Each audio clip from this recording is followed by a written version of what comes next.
ಅಗತ್ಯ ಅಂತ ಆಕ್ಷನ್ ತಗೊಂಡಿಲ್ಲ ಸರ್ ಇನ್ನೂ. ಮಂದಿರ ಮಸೀದಿಗಳು ಚೌಟ್ರಿಗಳು ಎಲ್ಲ ಕಡೆ ಮಾಡ್ತಾ ಇದ್ದಾರೆ ಸರ್. ಏನು ಸರ್ ಇವಾಗ ಕರ್ನಾಟಕದಲ್ಲಿ ನಡೀತಾ ಇರತಕ್ಕಂಥ ಈ ಮತದಾರರ ಪರಿಷ್ಕರಣೆ ಏನಿದೆ ಇದರಲ್ಲಿ ಯಾವುದೇ ರೀತಿ ಅರ್ಥ ಇಲ್ಲ. ಈಗಾಗಲೇ ಇಲ್ಲಿಯ ರಾಜ್ಯದ ಚುನಾವಣಾ ಆಯುಕ್ತರು ಹೇಳ್ತಕ್ಕಂಥದ್ದು ಕೇಂದ್ರದ ಚುನಾವಣಾ ಆಯುಕ್ತರಿಗೆ ಕಳಿಸಿದ್ದೇವೆ, ಅಲ್ಲಿಂದ ಏನು ಡೈರೆಕ್ಷನ್ ಕೊಡ್ತಾರೆ ಅದರ ಮೇಲೆ ಕ್ರಮ ತೆಗೆದುಕೊಳ್ಳಿಕ್ಕೆ ನಾವು ಪ್ರಯತ್ನ ಪಡ್ತೀನಿ ಅಂತ ಹೇಳಿದ್ದಾರೆ.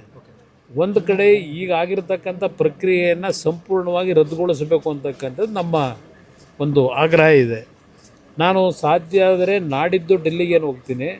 ಹೋದಾಗ ನಮ್ಮ ಚುನಾವಣಾ ಆಯುಕ್ತರನ್ನ ಭೇಟಿ ಮಾಡಿ ಇಲ್ಲಿ ನಡೆದಿರ್ತಕ್ಕಂಥ ಎಲ್ಲ ಘಟನೆಯನ್ನು ಅವ್ರ ಮುಂದೆ ಇಟ್ಟು ಈ ಪ್ರಕ್ರಿಯೆ ನಿಲ್ಲಿಸಿ ಒಂದು ಟ್ರಾನ್ಸ್ಪರೆನ್ಸಿನಲ್ಲಿ ಈ ಒಂದು ಮತದಾರರ ಪರಿಷ್ಕರಣೆ ಆಗ್ತಕ್ಕಂಥದ್ದಕ್ಕೆ ನಾನು ಅವ್ರಿಗೆ ಮನವಿ ಮಾಡ್ತೀನಿ. ಕೇಂದ್ರ ನಾಯಕರ ಜೊತೆಗೆ ಮಾತಾಡೋದು ಸರ್, ಅಮಿತ್ ಶಾ ಇದು ಕೇಂದ್ರದ ನಾಯಕರಿಗಿಂತ ಹೆಚ್ಚಾಗಿ ಚುನಾವಣಾ ಆಯುಕ್ತರು ಮಾಡಬೇಕಾದಂಥ ತೀರ್ಮಾನ, ಸರ್ಕಾರ ಮಾಡೋ ತೀರ್ಮಾನ ಅಲ್ಲ.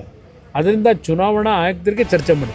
ಕರ್ನಾಟಕ ನ್ಯೂಸ್ ಬೀಟ್ ಫಾಲೋ ಮಾಡಿ, ಸಬ್ಸ್ಕ್ರೈಬ್ ಮಾಡಿ.